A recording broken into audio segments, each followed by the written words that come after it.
Hey everybody, this is Grace. Just got out of the grocery store, this one, and sorry about that. And today is supposed to, here in North Central Texas, it's supposed to be, the high was supposed to be, I think, 60, 59, 60, somewhere around there. And I got in my SUV just now, and when I got out of it, I think it was 59. And I was not in there all that long. Came back out and it said, my SUV said 74. Now it's saying 71. But my cell phone, when I look at the, the little one that pops up, it says 61. Yeah. Wow. Yes. My goodness. My goodness, my goodness. What can you say, right? What can you say? Oh, you're going to pull out in front of me, huh? Yeah, that's what you do. That's how big diesels do. No, they don't. And right in front of everybody, man, wow. Way to go, way to go. Oh, I have tried to make this one video. This will be the third time, and something would come up. And I am serious when I say, I don't want to be this person. Who, things like that happen because okay, so it happened, so what, big deal.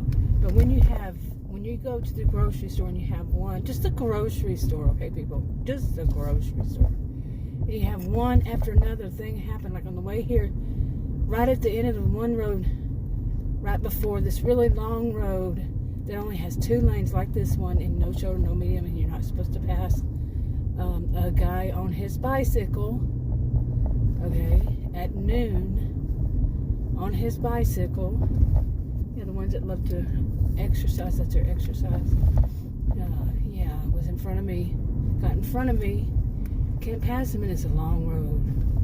Maximum, I think, and I think that's if they're going downhill. So it was something like 20 for him, and the road is 35. Then, and these are, some of them, not all, of course. Some of them love to get on the main street during rush hour traffic. Rush hour traffic, coming home, people getting home, wanting to go home, getting off work, wanting to go home. They had a long day, this kind of thing.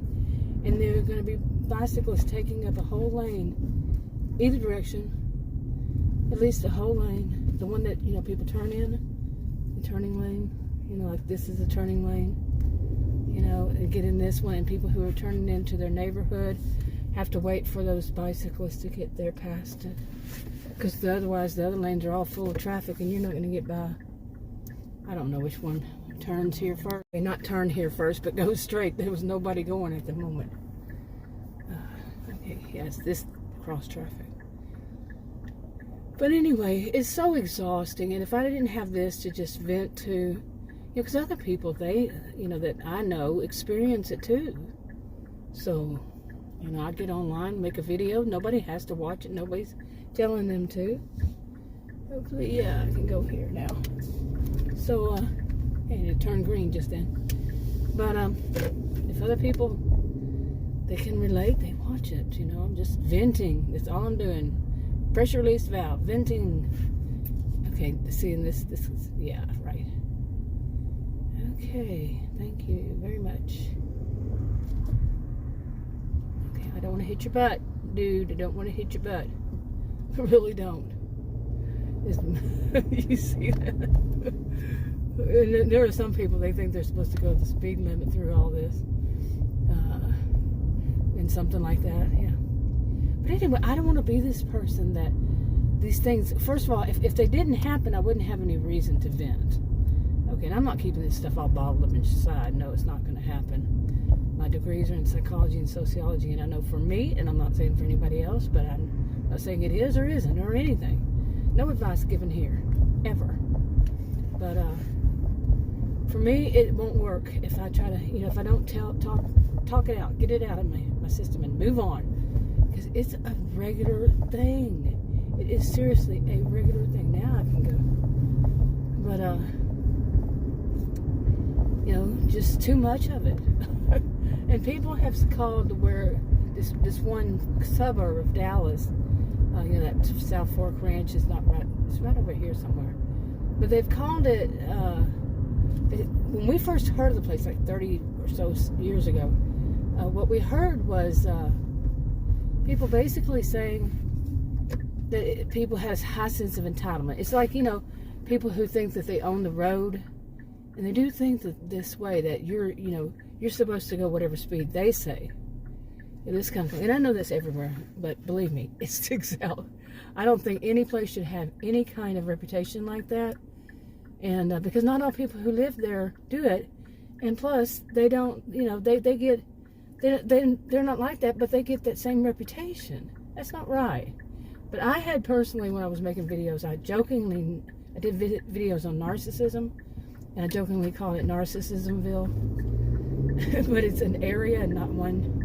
It's not just one suburb, it's an area. And believe me when I say, it sticks out like it's so much you can cut with a knife. It's just some people, and they're going to make sure, I say sometimes they're rather histrionic also. Now this is that road I was telling you that the bicyclist was on. Now I want to know, yellow. I remember the lines always being white. But does yellow mean you can still cross, but with caution? I don't know. Seriously. I always saw them as white. But I always also recall 2 lines means no crossing. So, but it's been 45 years or so that I've taken the test. Things could have changed even. It's like English, grammar. Some of it's changed since I was a student and young kid. Yeah, it sure has. But anyway, he was on here. Can you imagine this whole long road way down, not being able to pass him? He was in the road, and people have passed on this side, and I've seen that they almost got killed and almost killed other people, including me, because they decided they wanted to go really fast. But anyway, back to all this. Yeah, I wanted to talk about one thing, and that was getting toxic people out of my life. Haven't been able to finish it, to do it right, because I was going to do it on this drive, but well, you see how this drive has been, or what I'm saying, how it's been. That wasn't it. And then you go into the store, and it's not the store's fault. It is not the store's fault. But when you have people, this time nothing like this happened, but that's very unusual for it not to happen. That somebody in the store thinks that where I just walked up to, they need something right there, right then, right now, and then boom, they put their hand in front of my face. Some people are lucky that they don't get their hand bitten. I wouldn't do that. I'm not like that. But it's just, instead, I'm a social behavioral scientist. I just stand there and shake my head and say, I don't have that much of a filter. I'll say, how rude. Yeah, I'm everybody's grandma. That's what I look like, seriously.